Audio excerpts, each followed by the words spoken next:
चलिए खबरों को विस्तार से जानते हैं। यूपी विधानमंडल के शीत सत्र के दूसरे दिन अनुपूरक बजट पर चर्चा हुई, जिसमें मुख्यमंत्री योगी आदित्यनाथ ने विपक्ष के सवालों और आरोपों का जवाब दिया। विधानसभा की दूसरे दिन की कार्रवाई शुरू होते ही विपक्ष का हंगामा शुरू हो गया। थोड़ी देर बाद सदन में अनुपूरक बजट पर चर्चा के दौरान सीएम योगी ने विपक्ष के सवालों का जवाब देते हुए अनुपूरक बजट को प्रदेश के विकास की जरूरत बताया। उत्तर प्रदेश को देश की इकोनॉमी का ग्रोथ इंजन बनाने की दिशा में जो प्रयास प्रारंभ किए हैं, उस प्रयास के क्रम में हमें यह अनुपूरक बजट लेकर के इस माननीय सदन के सम्मुख आना पड़ा है। चर्चा के दौरान मुख्यमंत्री ने विपक्ष पर तंज कसते हुए कहा कि पहले की सरकारों में उत्तर प्रदेश की पहचान एक अराजक राज्य के तौर पर बन गई थी। उत्तर प्रदेश का मतलब जो देश के विकास में सहयोगी बनने के बजाय बाधक था।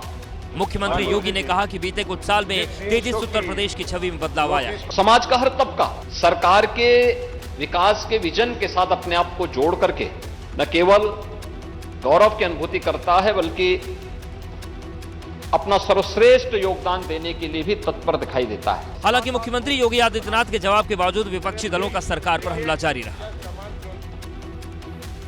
विधानमंडल के शीत सत्र के दौरान नेता प्रतिपक्ष अखिलेश यादव कार्रवाई में शामिल नहीं हुए, जिस पर भाजपा ने सवाल खड़े कर दिए। 8 दिसंबर को मैनपुरी, खतौली और रामपुर लोकसभा चुनाव की मतगणना होगी, लेकिन उसके पहले सपा ने ईवीएम की मशीनों की निगरानी शुरू कर दी है। लेकिन भाजपा नेता कह रहे हैं कि मैनपुरी लोकसभा के साथ रामपुर और खतौली विधानसभा सीटों पर सपा नतीजों से पहले ही हार के बहाने ढूंढने लगी है। आप जानते हैं, जब वो हारते हैं तो ईवीएम पर खींच निकालते हैं, और भारतीय जनता पार्टी शुचिता के साथ, निष्पक्षता के साथ लोकतंत्र में भरोसा रखती है। हम सबका सम्मान करते हैं, जबकि विपक्षी दल सिर्फ सत्ता के लिए, कुर्सी के लिए चुनाव लड़ते हैं। वहीं सपा नेताओं की ईवीएम की निगरानी करने पर भी भाजपा ने अखिलेश यादव पर तंज कसते हुए कहा कि हार के डर से अखिलेश यादव अब पहरेदारी करने लगे हैं। आरोप लगा रहे हैं कि ईवीएम जो है वहाँ गड़बड़ी हो रही है, ईवीएम इधर उधर की है। तो क्या पहरेदारी कर रहे हैं क्या वहाँ पे? गौरतलब है कि 2019 लोकसभा चुनाव और 2022 विधानसभा चुनाव के दौरान भी मतदान से लेकर मतगणना तक सपा नेता और कार्यकर्ता ईवीएम की निगरानी करने में जुटे थे।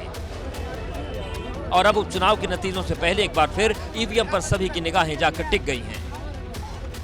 अखिलेश यादव आज विधानमंडल के शीत सत्र में इसलिए नहीं पहुंचे क्योंकि वो कन्नौज में थे, और कन्नौज में ही अखिलेश ने भाजपा के हमलों का जवाब दिया और सत्र में शामिल न हो पाने की वजह बताई। समाजवादी पार्टी अध्यक्ष अखिलेश यादव कन्नौज पहुंचे, जहां उन्होंने सपा सरकार में मंत्री रहे विजय बहादुर पाल को श्रद्धांजलि अर्पित की। विजय बहादुर पाल का लंबी बीमारी के बाद निधन हो गया, जिससे अखिलेश यादव ने पार्टी के लिए बड़ा नुकसान बताया।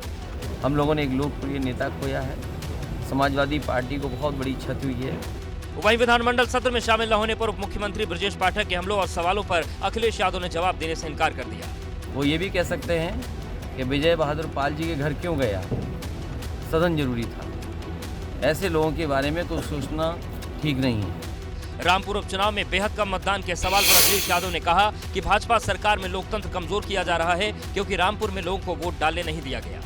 अगर लोकतंत्र पुलिस से चलाओ गया और विपक्षी पार्टी को आप डराओगे धमकाओगे, तो ये तो आप रामपुर ने मैं देखा। रामपुर विधानसभा सीट पर सोमवार को सिर्फ 33% मतदान हुआ था, इसीलिए सपा शासन और जिला प्रशासन पर लोगों को मतदान न करने देने का आरोप लगा रही है। आज विधानसभा की कार्रवाई के दौरान विधानसभा अध्यक्ष समाजवादी पार्टी के एक विधायक को सदन से बाहर कर दिया। विधानसभा की कार्रवाई शुरू होने के बाद जब विपक्ष हंगामा कर रहा था, तभी सदन के अंदर मेरठ से सरधना के सपा विधायक अतुल प्रधान ने फेसबुक लाइव शुरू कर दिया। नहीं चलेगी। जिस पर सपा के एक विधायक ने अतुल प्रधान से ऐसा न करने का इशारा किया। इसके बाद स्पीकर सतीश महाना ने अतुल प्रधान से फेसबुक लाइव रोकने को कहा, लेकिन अतुल प्रधान नहीं माने, तो नाराज स्पीकर ने अतुल प्रधान को पूरे सत्र से बाहर कर दिया। हालांकि बाद में सपा नेताओं की अपील पर सतीश महाना ने अतुल प्रधान का निलंबन पूरे सत्र से घटाकर सिर्फ 1 दिन का कर दिया है। नहीं, मैंने अभी देखा कि वो हमारे माननीय सदस्य ने अपनी गलती स्वीकार कर ली और उन्हें क्षमादान भी कर दिया गया। वहीं विधायक ने भी आगे से नियमों का ध्यान रखने और दोबारा ऐसी गलती न करने की बात कही। कह दिया पुनरावृत्ति नहीं होगी, बात खत्म।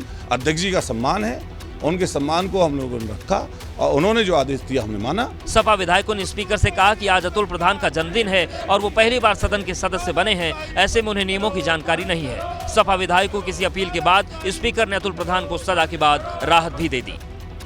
लोकसभा और विधानसभा उपचुनाव के नतीजों को लेकर अब पार्टियों की टेंशन बढ़ गई है। मैनपुरी और खतौली में भारी हलचल। 8 दिसंबर को उपचुनाव के नतीजे आने वाले हैं, लेकिन उससे पहले राजनीतिक दलों में तनाव भारी है। मैनपुरी लोकसभा उपचुनाव में वोटिंग के बाद ईवीएम स्ट्रांग रूम में पुलिस की सुरक्षा घेरे में रखी गई है। जसवंत नगर की ईवीएम की निगरानी के लिए सपा भी दिन रात लगी है। यहाँ ईवीएम की निगरानी का जिम्मा अखिलेश यादव के भाई अभिषेक यादव को जिम्मेदारी दी गई है। तरह से राष्ट्रीय अध्यक्ष जी का पहले से ही निर्देश थे, तो हम लोग पहले से ही सारी व्यवस्था जो प्रशासन ने दे रखी है उसी के तहत हम लोग अपनी ईवीएम सुरक्षा के लिए यहाँ लगे हुए हैं। तो वहीं खतौली विधानसभा उपचुनाव के नतीजों से पहले भाजपा और सपा में टेंशन बढ़ रही है। दोनों ही पार्टियों के नेता जीत का दावा कर रहे हैं। मतदान प्रतिशत को प्रभावित करने की जो कोशिश की है, उसके बावजूद भी राष्ट्रीय लोकदल बड़ी जीत के साथ, गठबंधन बड़ी जीत के साथ जीतने जा रहा है। ये भ्रम है लोकदल को, ये सीट भाजपा की थी, भाजपा ही जीत रही है। अब किसके दावे में कितना दम है ये तो 8 दिसंबर को ईवीएम खुलेगी, उसके बाद साफ हो जाएगा। लेकिन खतौली विधानसभा उपचुनाव के नतीजे पश्चिमी यूपी की राजनीति का मिजाज जरूर तय करेंगे।